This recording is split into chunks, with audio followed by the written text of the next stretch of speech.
Hello students. आज हम एक नया चैप्टर, नया पाठ जो है वो हिंदी का शुरू करेंगे। कल हमने पाठ नंबर 1 हिंदी का कक्षा तीसरी का जो था वो किया था और आज हम हिंदी का दूसरा पाठ करेंगे जिसका नाम है शेखीबाज मक्खी। कक्षा तीसरी का पाठ नंबर 2 हिंदी का शेखीबाज मक्खी। तो सभी बच्चे जो है वो अपनी किताबें खोल ले, अपने सामने रख ले और ये हिंदी सब्जेक्ट का, हिंदी विषय का पाठ नंबर 2 है जिसका पेज नंबर 7 जो है वो पढ़ेंगे। तो उसके लिए क्या है कि बच्चे आपने सभी ने अपनी अपनी किताबें खोल लेनी है और उस पाठ को अब आपने मेरे साथ साथ जो है वो उसको पढ़ना है। शेखीबाज मक्खी। अब शेखीबाज क्या होता है बेटे? शेखीबाज अभिमानी मक्खी। ये जो कहानी है वो किसके ऊपर निर्भर कर रही है? अभिमानी मक्खी के ऊपर, शेखीबाज मक्खी के ऊपर। तो अब हम शुरू करते हैं इस पाठ को बेटे। एक था जंगल। उस जंगल में शेर भोजन करके आराम कर रहा था। एक जंगल था, बहुत बड़ा जंगल था। उस जंगल में एक शेर था और वो शेर भोजन कर आराम कर रहा था। इतने में एक मक्खी उड़ती उड़ती वहां पर आई। एक मक्खी उड़ती उड़ती वहां आ पहुंची। शेर जो था वो 2-3 दिनों से नहाया नहीं था। 2-3 दिनों से नहाया नहीं था, या 2-3 दिनों से स्नान नहीं किया था। इसलिए मक्खी शेर के कान में आकर क्या करने लगी? एकदम आकर उसके कान के पास आकर भिन भिन करने लगी। और शेर जो था उसको बड़ी मुश्किल से नींद आई थी, क्योंकि अभी शेर आराम कर रहा था। आराम करते करते उसको बड़ी मुश्किल से जो थी नींद आई थी, और जैसे ही नींद आई वैसे ही मक्खी जो थी उसके कान के पास जाकर भिन भिन करने लगी। और शेर ने क्या किया? उसने पंजा उठाया, मक्खी उड़ गई। जैसे ही शेर ने पंजा उठाया वैसे ही मक्खी उड़ गई, लेकिन फिर से शेर के कान के पास भिन भिन शुरू हो गई। एक बार शेर ने पंजा उठाया, पंजा उठाने जैसे उठाया मक्खी वहां से उड़ गई, पर थोड़ी देर बाद फिर शेर के कान के पास भिन भिन शुरू हो गई। अब शेर को गुस्सा आया, बहुत दहाड़ा, जोर से दहाड़ा। अरे मक्खी दूर हट, वरना तुझे अभी जान से मार डालूंगा। मक्खी ने धीरे से कहा। छी छी, जंगल के राजा के मुंह से ऐसी भाषा शोभा नहीं देती है। तो ये जो कहानी है बेटे शेखीबाज मक्खी की, इसमें थोड़ा सा हम अब एक लेखक परिचय भी पढ़ेंगे। इस कहानी को जो लिखने वाले लेखक है, उन लेखक का जो नाम है वो है योगेश जोशी। इस कहानी के जो लेखक हैं शेखीबाज मक्खी के, वो कौन है? योगेश जोशी। अब योगेश जोशी का जो जन्म है बेटे वो कहां हुआ था? इनका जन्म 3 जुलाई 1955 को गुजरात के महेसाणा में हुआ। वह गुजराती साहित्य परिषद के प्रकाशन पर्व के संपादक है और वे कवि होने के साथ साथ लघु कथाकार और उपन्यासकार भी हैं। तो वे कवि होने के साथ साथ लघु कथाकार और उपन्यासकार भी हैं। मतलब ये लेखक तो है ही, कवि भी हैं आपके ये जो है लेखक योगेश जोशी जी, पर उसके साथ साथ, कवि होने के साथ साथ वह लघु कथाकार और उपन्यासकार भी हैं। अब इस कहानी का सारांश अब हम पढ़ेंगे, ठीक है? कि इस कहानी का सारांश क्या है। अब शेर का गुस्सा बढ़ गया जब मक्खी ने ये कहा कि छी छी, शेर के मुंह से ऐसी भाषा जो वो शोभा नहीं देती है। शेर को अब गुस्सा आ गया और उसका गुस्सा जो था वो बहुत बढ़ गया।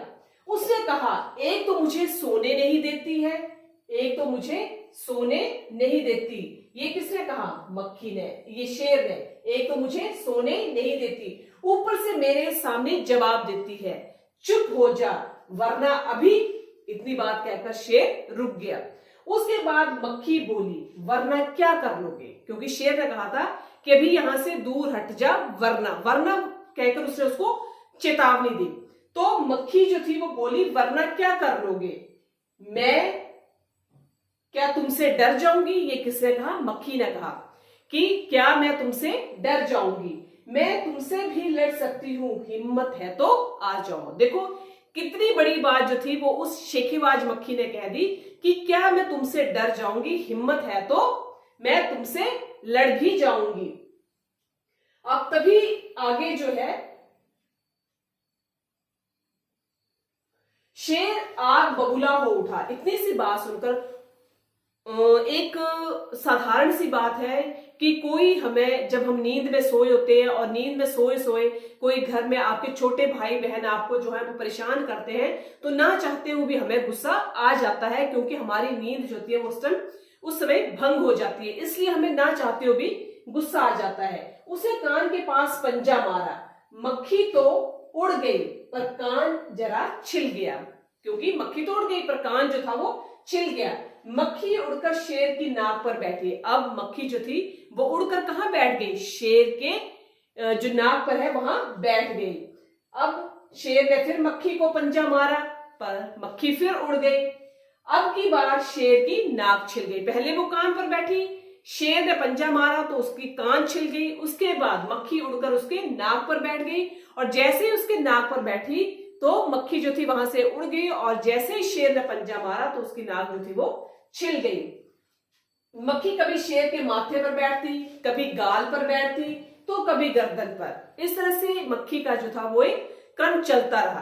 कभी वो कान पर बैठती, कभी वो नाक पर बैठती, कभी गर्दन पर बैठती, कभी जो थी वो माथे पर बैठती और कभी जो था उसके गालों पर बैठती। शेर पंजा मारता जाता और खुद को घायल करता जाता। जितनी बार मक्खी उसकी शरीर के किसी भी हिस्से पर बैठती उतनी बार शेर जो है वो पंजा मारता और जैसे ही शेर पंजा मारता तो मक्खी उड़ जाती और शेर उतनी बार जो था वो घायल होता जाता। अंत में शेर उब गया और थक गया, क्योंकि कोई जो है वो कितनी बार किसी से जो है वो मुकाबला करेगा। अंत में एक समय ऐसा आता है जब आदमी उब जाता है या फिर थक जाता है। सेम जो परिस्थिति थी वो किसके साथ हुई? वो शेर के साथ भी हुई, क्योंकि शेर बार बार उसके साथ पंजा मारता और इस तरह का एक क्रम चलता रहा और अंत में शेर जो था वो उब गया और थक गया। वह बोला, मक्खी बहन अब मुझे छोड़ो, मैं हारा और तुम जीती। अंत में शेर ने ये कहा कि अरे मक्खी बहन तुम जीत गई और मैं हार गया। मक्खी घमंड से चूर होकर उड़ती उड़ती आगे बढ़ी। मक्खी को तो घमंड आ गया, क्योंकि एक जो शेर जंगल का राजा है वो जो है मक्खी के आगे क्या कह रहा है? अपनी हार को मान रहा है और मक्खी को क्या कह रहा है कि तुम जीत गई और मैं हार गया। इससे क्या हुआ कि जो मक्खी थी उसमें वो जो था घमंड बहुत ज्यादा भर गया। सामने एक हाथी मिला। अब मक्खी को सामने क्या मिल गया? शेर से मतलब मुकाबला करने के बाद उसके बाद मक्खी को जो है वो एक हाथी मिला। मक्खी ने कहा, अरे हाथी मुझे प्रणाम कर। उसने हाथी को क्या कहा कि मुझे प्रणाम कर, मैंने जंगल के राजा शेर को हराया है, इसलिए तुम मुझे प्रणाम करो, क्योंकि जंगल का जो एक राजा होता है शेर, मैंने उसको हरा दिया है, अब तुम भी मुझे प्रणाम करो, इसलिए जंगल में अब मेरा राज चलेगा। हाथी ने सोचा, अब मक्खी ने क्या कहा कि अब शेर को मैंने हरा दिया है, अब पूरे जंगल में जो है वो मेरा ही राज चलेगा। हाथी ने सोचा, इस पागल मक्खी से बहस करने से समय मैं क्यों बर्बाद करूं, क्योंकि वो तो एक पागल मक्खी है, अब मैं उसके साथ अगर बात करूंगा तो मैं अपना समय बर्बाद करूंगा। हाथी ने सूंड ऊपर उठाकर मक्खी को प्रणाम किया और आगे बढ़ गई। मतलब हम किसी के साथ अगर बातों में उलझते जाएंगे तो वो हमारे समय की बर्बादी होती है। तो सेम वैसे ही हाथी ने किया कि मैं क्यों इस मूर्ख मक्खी के साथ अपना समय बर्बाद करूं और अपना जो आगे का कार्य है मैं उसको भी पूरा ना कर पाऊं, इसलिए हाथी ने उसे उसके कहे अनुसार प्रणाम किया और वो आगे बढ़ गया। सामने से आ रही लोमड़ी ने ये सब देखा। अब सामने से एक लोमड़ी आ रही थी। जब उस लोमड़ी ने ये सब देखा तो लोमड़ी मंद मंद मुस्कुराने लगी, वो अंदर ही अंदर खुश होने लगी। इतने में मक्खी ने लोमड़ी से कहा, अरे ओ लोमड़ी, चल मुझे प्रणाम कर। पहले वो शेर से लड़ी, फिर हाथी के साथ उसका ये हुआ, उसके बाद फिर उसको लोमड़ी दिखी तो लोमड़ी को भी उसे यही कहा कि अरे लोमड़ी, चल मुझे प्रणाम कर। मैंने जंगल के राजा शेर और विशालकाय हाथी को भी हरा दिया। अब मतलब क्या था कि जो शेखीबाज मक्खी थी, अभिमानी मक्खी थी, वो घमंड से चूर चूर हो गई थी कि मैंने जंगल के राजा शेर को भी हरा दिया, क्योंकि जंगल के राजा ने उसके साथ बहस नहीं की और उसे ये कह दी कि चलो तुम जीती और मैं हारा। हाथी ने भी उसके साथ अपना समय बर्बाद ना करते हुए उसे प्रणाम कर दिया। अंत में बाद में उस लोमड़ी को भी उसने यही कहा कि अब तुम भी मुझे प्रणाम करो, क्योंकि मैंने जंगल के राजा शेर और विशालकाय हाथी को हराया है या हरा दिया है। लोमड़ी ने उसे प्रणाम किया। लोमड़ी ने फिर उसे भी प्रणाम कर दिया। जैसे शेर हाथी ने, वैसे ही लोमड़ी ने भी शेर को प्रणाम कर दिया। फिर बोली, धन्य हो मक्खी रानी, धन्य हो, आपका जीवन और धन्य है। ये लोमड़ी ने कहा। आपके माता पिता, लेकिन मक्खी रानी उधर वह मकड़ी दिखाई दे रही है। अब लोमड़ी ने मक्खी को क्या कहा कि ये जो है एक मक्खी है, उधर एक मक्खी जो है या एक मकड़ी जो है वो दिखाई दे रही है, वह आपको गाली दे रही थी। ये लोमड़ी ने चालाकी से मक्खी को कहा कि ये जो मकड़ी है वो तुम्हें गाली दे रही थी, उसकी जरा खबर लो ना। ये किसने कहा? लोमड़ी ने मक्खी को कहा। ये सुनकर मक्खी गुस्से से लाल हो उठी, क्योंकि उसे लगा कि मैंने सबको हरा दिया है, अब मुझे जो एक मकड़ी है, साधारण सी मकड़ी है, वो मुझे गालियां दे रही है। तो उसका जो मुंह था वो गुस्से से लाल हो गया। मक्खी बोली, उस मकड़ी को तो मैं चुटकी बजाते ही खत्म कर दूंगी, क्योंकि वो अभिमान से, घमंड से भर चुकी थी। ये कहते हुए मक्खी मकड़ी की तरफ झपटी और मकड़ी के जाले में फंस गई। जैसे ही वो मकड़ी की तरफ झपटी, वो मकड़ी के जाले में खुद ही फंस गई। जाले से छूटने की ज्यों ज्यों कोशिश करती गई, त्यों त्यों वो और अधिक मकड़ी के जाले में फंसती गई। अंत में वह थक गई और हार गई। यह देखकर लोमड़ी मंद मंद मुस्कुराती हुई वहां से चलती बनी। फिर क्या हुआ आगे? तो यहां तक ये कहानी थी बेटे हमारी, कि जो अभिमानी होता है उसका सर जो होता है वो हमेशा नीचा रहता है। हमें अभिमान है। हमें अब इस कहानी से क्या शिक्षा मिली? हमें इस कहानी से ये शिक्षा मिली कि हमें जरूरत से ज्यादा अपने ऊपर अभिमान नहीं करना चाहिए, हमें घमंड नहीं करना चाहिए, क्योंकि अभिमानी का सर या घमंडी का सर जो होता है वो हमेशा नीचा होता है। अब इस कहानी से यही हमें शिक्षा मिलती है कि हमें कभी भी खुद पर अभिमान या घमंड नहीं करना चाहिए, क्योंकि हम जितना अभिमान या घमंड अपने ऊपर करेंगे उतना ही हम उस दलदल में फंसते जाते हैं। अब हम क्या करेंगे बेटे? हम इस पाठ से संबंधित कुछ शब्दार्थों को करेंगे। अब पहला शब्द है हमारा उब। उब का मतलब होता है थक जाना। अगर हम इस वाक्य में प्रयोग करें तो मैं आज खेलकर बहुत उब गया हूं, मैं आज खेलकर बहुत थक गया हूं। मुश्किल, मुश्किल का अर्थ क्या होता है? कठिन। रानी को यह प्रश्न करने में मुश्किल हो रही है, क्योंकि जो प्रश्न है वो बहुत कठिन है और रानी को उस प्रश्न को करने में बहुत मुश्किल हो रही है। अगला प्रश्न है विशालकाय। विशालकाय का अर्थ होता है आकार में बहुत बड़ा। जैसे हाथी जो है वो आकार में बहुत बड़ा होता है। अब हाथी एक विशालकाय जानवर है। हाथी एक विशालकाय जानवर है। अगला हमारा शब्द है घायल। घायल का जो अर्थ होता है वो है जख्मी। वह पक्षी घायल पड़ा है। वह पक्षी घायल पड़ा है। प्रणाम। जब भी आपके घर में कोई आता है तो आप सभी उनको नमस्ते करते हैं, तो प्रणाम का जो अर्थ होता है वो नमस्ते। तो हमें बड़ों को हमेशा क्या करना चाहिए? प्रणाम करना चाहिए। मंद मंद, धीरे धीरे। कछुआ हमेशा आपने देखा होगा कि वो मंद मंद चलता है। धन्य, धन्य का अर्थ है भाग्यशाली। तो अजय तुम बहुत धन्य हो, रानी तुम बहुत धन्य हो। भाग्यशाली, अजय तुम बहुत धन्य हो। नमस्ते, ठीक है। लास्ट जो हमारा शब्द है वो है जवाब। जवाब का अर्थ होता है उत्तर।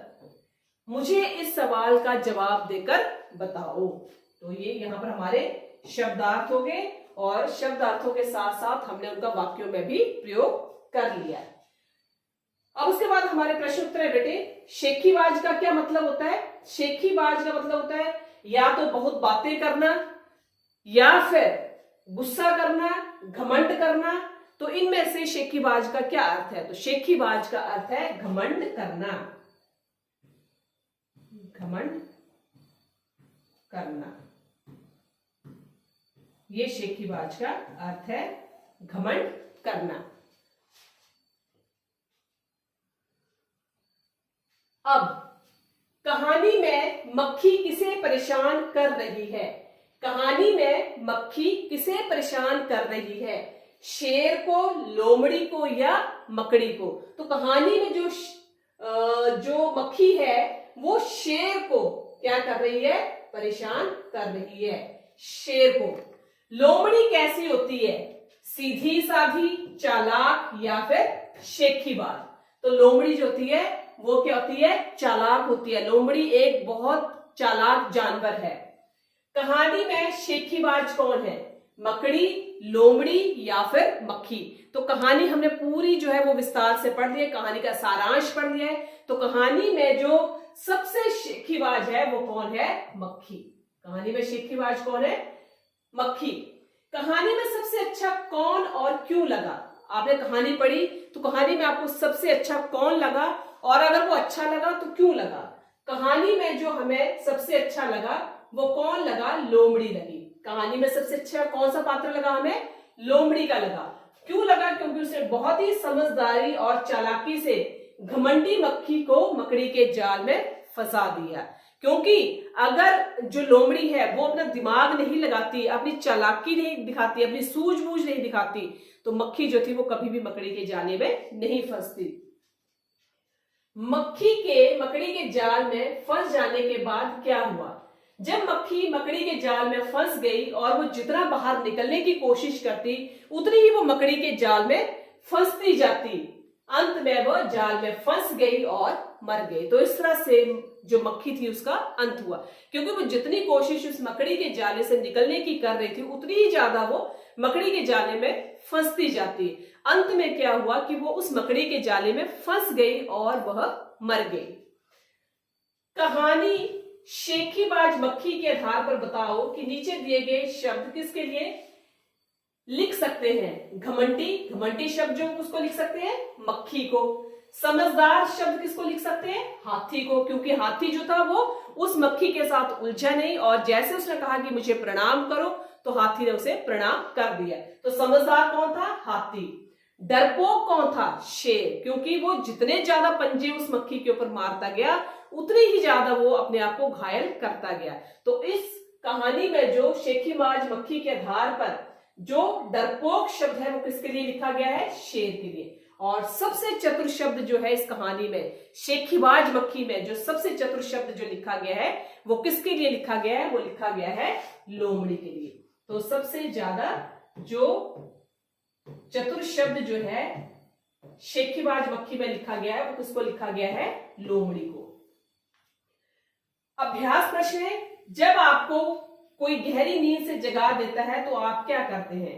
अक्सर जब मेरी माँ मुझे गहरी नींद से जगाती है तो मैं उन्हें कहता हूं कि मुझे थोड़ी देर और सोने दो, क्योंकि जब बच्चे छोटे छोटे होते हैं उनकी माँ उनको जगाती है या उनकी मम्मियां उनको जगाती हैं तो बच्चे जो है वो मम्मी को बड़े प्यार से बोलते हैं कि थोड़ी देर मुझे और सोने दो। आप अक्सर क्या करते हुए उब जाते हैं? मैं अक्सर अपने छोटे भाई बहनों को मनाते हुए उब जाते हैं, क्योंकि कई बार क्या होता है कि जब छोटे भाई बहन होते हैं तो जब हम उनको डांटते हैं तो वो रूठ जाते हैं। तो अक्सर बड़े भाई बहनों का जो समय होता है वो अपने छोटे भाई बहनों को मनाने में निकल जाता है और वो उस बात से उब जाते हैं। मक्खी खुद पर घमंड कब करने लगती है? जब मक्खी शेर को बहुत परेशान कर देती है। जब मक्खी शेर को बहुत परेशान कर देती है तो अंत में शेर जो थक कर मक्खी के सामने अपनी हार मान लेता है। इस बात से मक्खी जो है वो खुद पर बहुत घमंड करने लगती है, क्योंकि अंत में शेर कह देता है मक्खी बहन तुम जीती और मैं हारा। इस बात को सुनकर जो मक्खी थी उसमें बहुत घमंड आ जाता है। अब हम चलते हैं अगले अभ्यास के ऊपर। अगला अभ्यास जो है हमारा वो क्या है? अगला अभ्यास है हमारा कैसी लगी कहानी। हमने कहानी विस्तार से पढ़ी, कहानी का सारांश भी पढ़ लिया। उसके बाद अब हम जो अगले विषय पर आ रहे हैं इस अभ्यास के वो है कि ये कहानी कैसी लगी। कक्षा में साथियों के साथ बातचीत करो। कक्षा में जब आपके साथ साथी बैठे होते हैं उन साथियों के साथ आप बातचीत करो, और बातचीत करते हुए तुम उनसे ये प्रश्न करो तुम्हें कहानी में कौन सबसे अच्छा लगा और क्यों। कहानी में जो पात्र थे शेर, हाथी, लोमड़ी, मक्खी और मकड़ी। तो इन सब पात्रों में आपको सबसे अच्छा पात्र जो है वो कौन सा लगा? तो इस कहानी में जो वो हमें सबसे अच्छा पात्र लगा वो कौन सा लगा? लोमड़ी लगी। अब हमें ये कहानी में लोमड़ी सबसे अच्छी क्यों लगी? क्योंकि लोमड़ी जो थी उसने बड़ी चालाकी के साथ क्या किया? मक्खी को मकड़ी के जाले में फंसाकर उसके व्यर्थ के घमंड को चूर चूर कर दिया। और जैसे ही मक्खी मकड़ी के जाले में फंसी और अपने आप को वो बाहर निकालने की कोशिश करने लगी, वैसे वैसे जो मक्खी थी वो मकड़ी के जाले में फंसती गई और अंत में वो वहां मर गई। तो इस कहानी में जो हमें सबसे अच्छा पात्र जो लगा वो किसका लगा? हमें वो लगा लोमड़ी का, क्योंकि लोमड़ी बहुत होशियार थी और उसने होशियारी से मक्खी को मकड़ी के जाले में फंसाकर व्यर्थ के घमंड को चूर चूर कर दिया। अगला है हमारा मक्खी मकड़ी के जाल में फंस गई थी। हम सब जानते हैं कि मक्खी जो थी वो मकड़ी के जाले में फंस गई थी और वो चाहकर भी उस मकड़ी के जाले से बाहर नहीं निकल पाई थी। फिर क्या हुआ होगा? कहानी आगे बढ़ाओ। ठीक है, जब मक्खी मकड़ी के जाले में फंस गई तब फिर क्या हुआ और उसके बाद कहानी को आगे बढ़ाओ। मक्खी जाले से निकलने की बहुत कोशिश करती रही, उसने बार बार मकड़ी के जाले से बाहर निकलने की कोशिश की, पर वो जितना ज्यादा मकड़ी के जाले से बाहर निकलने की कोशिश करती उतनी ही ज्यादा वो मकड़ी के जाले में फंसती जाती और अंत में वो उस मकड़ी के जाले में ही मर गई। तो मक्खी जाले से निकलने की कोशिश करती रही लेकिन वह कामयाब ना हो सकी। अंत में वह इतनी थक गई कि मकड़ी के सामने अपनी हार मान ली, क्योंकि वो कितनी कोशिश करती, क्योंकि वो कोशिश करते करते वो इतनी थक चुकी थी कि वो चाहते हुए भी उस मकड़ी के जाले से बाहर नहीं निकल सकती थी। अंत में वो उसी मकड़ी के जाले में मर गई। अगला हमारा है कहानी का नाम। अगर कहानी का नाम मक्खी को ध्यान में रखकर लोमड़ी और शेर को ध्यान में रखकर लिखा जाता तो उसके क्या क्या नाम हो सकते थे? मैं दोबारा से प्रश्न पढ़ूंगी। अगर कहानी का नाम मक्खी को ध्यान में न रखकर लोमड़ी और शेर को ध्यान में रखकर लिखा जाता तो उसके क्या क्या नाम हो सकते थे? अगर कहानी का नाम मक्खी को ध्यान में न रखकर लोमड़ी और शेर को ध्यान में रखकर लिखा जाता तो उसके जो और नाम हो सकते थे वो क्या क्या नाम हो सकते थे? वो हो सकते थे चतुर लोमड़ी, लोमड़ी ने सिखाया मक्खी को सबक, क्योंकि लोमड़ी जो थी वो बहुत चतुर थी और लोमड़ी की चतुरदारी या समझदारी के साथ ही वो मक्खी जो थी वो मकड़ी के जाले में फंसी। या फिर लोमड़ी ने मक्खी को सबक सिखाया। अगर लोमड़ी मक्खी को सबक नहीं सिखाती तो वो और ज्यादा उसमें घमंड जो था भर जाता। लोमड़ी ने किया मक्खी का घमंड चूर चूर। या फिर मक्खी और शेर, या फिर हारा शेर मक्खी से। हारा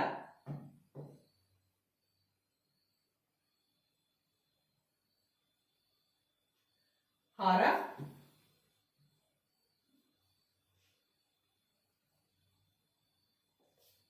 शेर मक्खी से। हारा शेर मक्खी से। तो ये नाम जो थे वो हो सकते थे। अगला प्रश्न है, अब तुम कहानी के लिए एक और नया शीर्षक सोचो। कहानी के किसी पात्र पर नहीं होना चाहिए, कहानी की किसी घटना के बारे में शीर्षक हो सकता है। अब तुम्हें कहानी के लिए एक और नया शीर्षक सोचना है, पर वो शीर्षक जो है वो कहानी के पात्र पर नहीं होना चाहिए। वो शीर्षक किसके बारे में होना चाहिए? किसी घटना के बारे में हो सकता है जो आपकी जिंदगी में कभी कोई घटना घटी हो या किसी और की जिंदगी में कभी कोई घटना घटी हो, तो उस घटना के ऊपर उस शीर्षक का नाम हो सकता है। तो उस घटना का जो शीर्षक है वो क्या हो सकता है? एक तो है एक घमंडी की हार, ये हो सकता है एक घमंडी की हार। और दूसरा हो जाता है घमंड मुश्किल से बढ़ता है या घमंड मुश्किलें बढ़ाता है, क्योंकि जितना ज्यादा किसी में घमंड भरा होगा उतना ही ज्यादा घमंड जो होता है वो जिंदगी में मुश्किलें बढ़ाता जाता है। क्योंकि घमंड जो होता है वो इंसान को आगे नहीं बढ़ने देता है, वो उसकी जिंदगी में जितनी ज्यादा हो सकता है वो मुश्किलों को बढ़ाता जाता है। अगला है अब शेर की जगह तुम। मक्खी ने जब शेर को जगाया तो वह आग बबूला हो गया। तब क्या हो गया था? वो आग बबूला हो गया था। तुम्हें जब कोई गहरी नींद से जगाता है तो तुम क्या करते हो? मक्खी ने जब शेर को नींद से जगाया तो शेर आग बबूला हो गया। वैसे ही अगर तुम्हें कोई नींद से जगाए तो तुम्हें कैसा लगता है? गुस्सा तो मैं भी होता हूं लेकिन कुछ करता नहीं हूं। गुस्सा तो बहुत आता है, जब हमें कोई नींद से जगाता है तो हमें बहुत गुस्सा आता है, पर हम कुछ करते नहीं है। पर शेर ने क्या किया था? जब उसको नींद से जगाया तो शेर ने उसके ऊपर क्या किया? उसके ऊपर आक्रमण करने की कोशिश की, पर उस आक्रमण का क्या हुआ? वो खामियाजा शेर को ही भुगतना पड़ा। तो जब हमें कोई नींद से जगाता है तो गुस्सा तो बहुत आता है, पर हम कुछ कर नहीं पाते हैं। अगला है, मक्खी उड़ाते उड़ाते शेर उब गया था। तुम क्या करते करते उब जाते हो? मक्खी जितनी बार शेर के शरीर के किसी भी भाग पर बैठती उतनी ही बार शेर पंजा मारता। तो शेर जो था वो मक्खी को उड़ाते उड़ाते उब गया था, थक गया था। तो वैसे ही अगर तुम्हें कोई ऐसा करे तो तुम क्या करते हो, या तुम क्या करते करते उब जाते हो? मैं अपनी छोटी बहन को मनाते मनाते उब जाता हूं, क्योंकि जब घर में हमारे छोटे भाई बहन होते हैं तो हम उनको मनाने की कोशिश करते हैं। मम्मी पापा जो होते हैं वो अपने बच्चों को मनाने की बहुत कोशिश करते हैं, तो हम अपने छोटे भाई बहनों को मनाते मनाते उब जाते हैं, मनाते मनाते उब जाते हैं। अगला प्रश्न है बेटा, मान लो तुम शेर हो। मान लो तुम शेर हो, मानना है, हकीकत में तुम शेर नहीं हो। मान लो तुम शेर हो, मक्खी ने तुम्हारे साथ जो कुछ भी किया वह लोमड़ी को बताओ। मान लिया कि तुम शेर हो, अब मक्खी ने जो कुछ तुम्हारे साथ किया था वो आपने किसको बताना है? लोमड़ी को बताना है। लोमड़ी बहन, मैं बहुत दुखी हूं। शेर ने क्या कहा? मानना है हमने कि हम शेर हैं, अगर हम शेर होंगे तो हम लोमड़ी से अपनी वार्तालाप आगे कैसे करेंगे? तो क्या कहा शेर ने? जो माना हुआ शेर है, लोमड़ी बहन मैं बहुत दुखी हूं। क्यों दुखी हूं? क्योंकि मैं एक छोटी सी मक्खी से हार गया हूं। मुझे जैसे जंगल के राजा के साथ, या मुझ जैसे जंगल के राजा के साथ उसने इतना बड़ा दुस्साहस किया, क्योंकि जो एक जंगल का राजा होता है उसके साथ कोई दुस्साहस नहीं करता है, पर फिर भी एक उस छोटी सी मक्खी ने एक जंगल के राजा के साथ बहुत बड़ा दुस्साहस किया। देखने में तो इतनी छोटी है किंतु मुझसे लड़ने को तैयार हो गई। मेरे गुस्से का उस पर कोई असर नहीं पड़ा। वह कभी मेरे कान पर, तो कभी मेरी नाक पर, तो कभी मेरी गर्दन पर बैठती। जब मैं उसे पंजा मारने जाता तो वह उड़ जाती, पर उस पंजे को मारने से मेरा शरीर घायल हो जाता। मैंने उसकी इन हरकतों से परेशान होकर हार मान ली। जैसे जैसे वो मक्खी उसके शरीर के भाग पर बैठती, शेर पंजा मारता, वह उड़ जाती, शेर का वो हिस्सा जो है वो घायल हो जाता, तो मैंने क्या किया? उसकी इन हरकतों से अंत में मैंने हार मान ली। अंत में क्या किया शेर ने? मैंने हार मान ली। भगवान ने चाहा तो उसका घमंड अवश्य दूर होगा, या अवश्य चूर चूर होगा। अगर भगवान ने चाहा तो उसका घमंड जो है वो भविष्य में अवश्य चूर चूर होगा। शेर तो भोजन करके आराम कर रहा था। अब अगला हमारा प्रश्न है, शेर तो भोजन करके आराम कर रहा था। शेर तो भोजन करके आराम कर रहा था। तुम खाना खाकर क्या करते हो?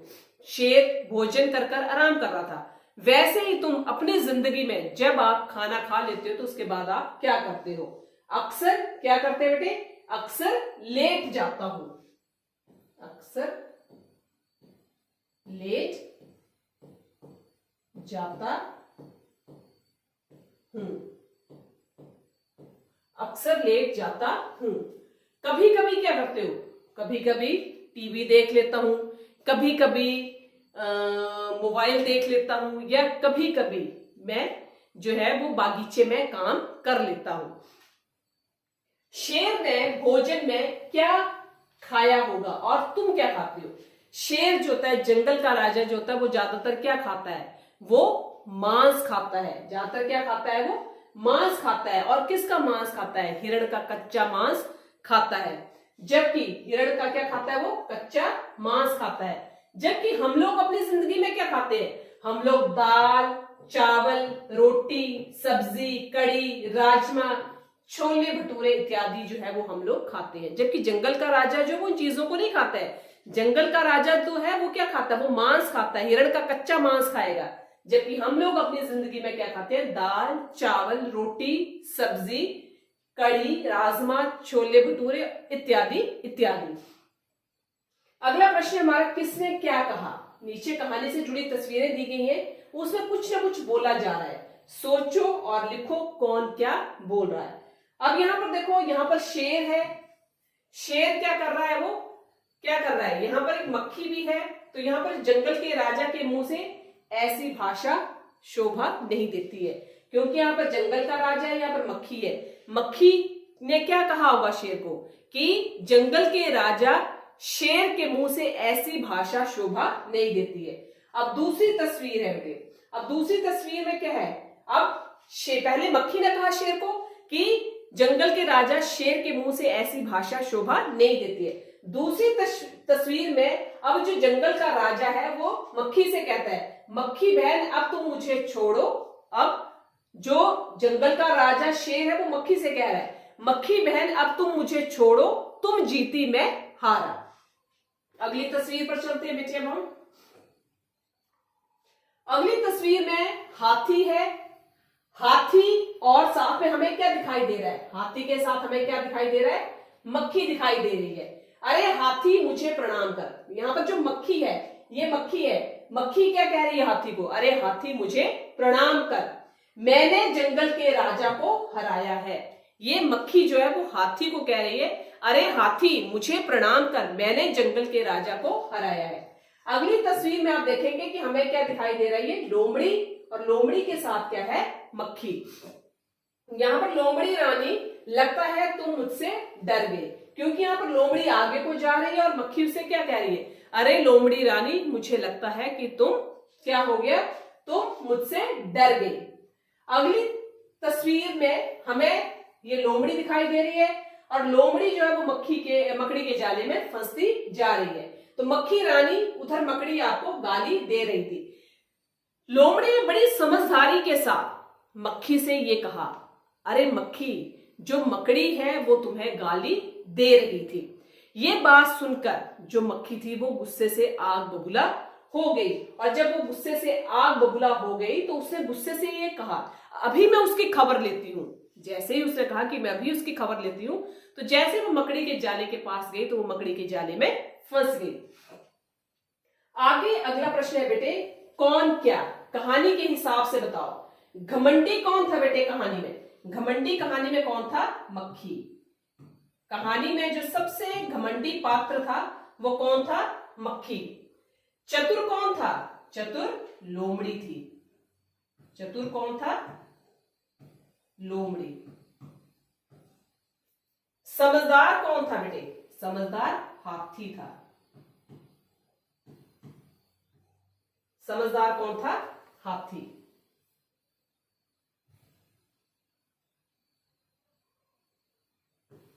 समझदार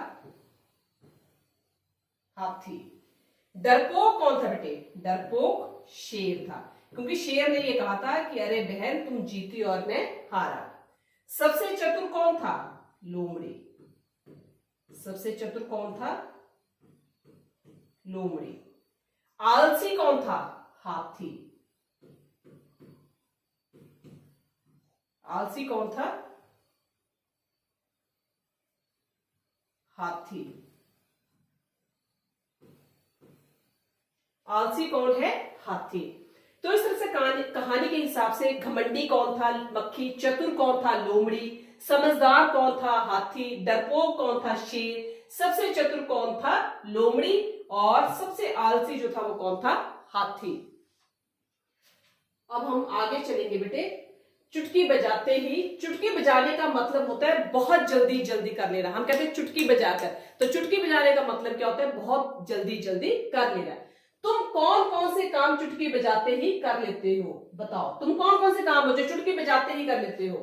तो नहाकर तैयार होना तथा दूध पीने का काम जो है वो हम चुटकी बजाकर कर लेते हैं। नहाने के काम के साथ साथ दूध पीना, ये जो काम है इनको हम चुटकी बजाते ही कर लेते हैं। अब तुम अपनी एक टोली बनाओ, तुम में से एक लीडर बनेगा, वह बाकी बच्चों को करने के लिए काम देगा जिसे चुटकी बजाते ही करना होगा। जैसे बाहर से 5-5 पत्तियां लाओ और उनके नाम बताओ, या शेखीबाज मक्खी के पात्रों के नाम बताओ। जो सबसे जल्दी कर ले वह लीडर बने। तो अब तुम अपनी एक टोली बनाओगे, तुम में से एक लीडर बनेगा, क्योंकि काम करने वाला एक ही होता है। जो सबसे काम लेता है वो जो ग्रुप का होता है वो क्या बनता है? लीडर बनता है। जो लीडर होता है वो सबको क्या देता है? दिशा निर्देश देता है। उस दिशा निर्देश के अनुसार जो लीडर ने दिशा निर्देश दिए होंगे, उन दिशा निर्देशों के अनुसार बाकी जो होते हैं वो क्या करते हैं? कार्य करते हैं। वह बाकी बच्चों को काम करने के लिए काम देगा जिसे चुटकी बजाते करना होगा। जैसे बाहर से 5-5 पत्तियां लाओ और उनके नाम बताओ, या शेखीबाज मक्खी के पात्रों के नाम बताने हैं। तो इस तरह के काम को करने के लिए आपने खुद अपनी तरफ से अपना दिमाग लगाना है कि जो आपके ग्रुप का एक लीडर होगा, वो लीडर आपको क्या करेगा? दिशा निर्देश देगा, और उस दिशा निर्देश के अनुसार जो होगा वो आपको कार्य करना होगा। उसके बाद है बेटे रास्ता ढूंढना है। यह मकड़ी उस रास्ते में, यहां पर एक मकड़ी है, ये मकड़ी है, ये मकड़ी उस रास्ते से जाना चाहती है जिस पर चलकर सबसे ज्यादा जाले बने। ये मकड़ी है और ये मकड़ी उस रास्ते पर जाना चाहेगी जिस रास्ते पर चलकर सबसे ज्यादा जो होंगे वो क्या बनेंगे? जाले मिलेंगे। अंदर जाने के लिए 1, 2, 3, 4 और 5 में से कौन सा रास्ता होगा? तो जो इसमें से इजी रास्ता रहेगा सबसे पहले जाने के लिए। अब जो 2 का रास्ता है वो यहां से चल रहा है, ये तो 2 वाला रास्ता जो होगा वो आसान नहीं होगा सबसे ज्यादा जाले बनाने के लिए। 3 वाला जो होगा वो भी आसान नहीं होगा सबसे ज्यादा जाले बनाने के लिए।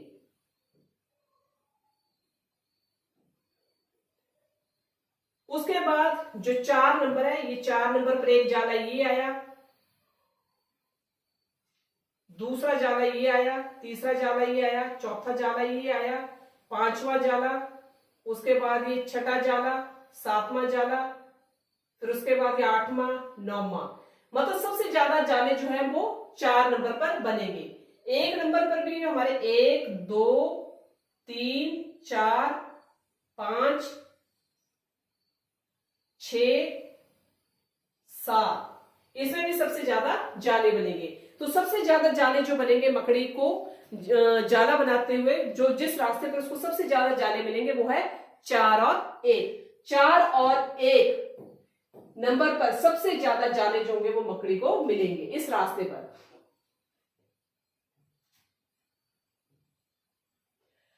भाषा की बात, अगला प्रश्न है भाषा की बात। इन वाक्यों को अपने ढंग से ढूंढ कर लिखो। शेर आग बबूला हो उठा। शेर आग बबूला हो उठा, इसका मतलब है शेर क्रोधित हो गया। शेर आग बबूला हो उठा का जो मतलब है शेर क्रोधित हो उठा। उसकी जरा खबर लो ना, उसकी जरा खबर लो ना, तो इसका मतलब क्या होगा? जरा उसके पास जाओ, उसकी खबर जरा लो ना, या उसकी जरा खबर लो ना, उसके पास जाओ।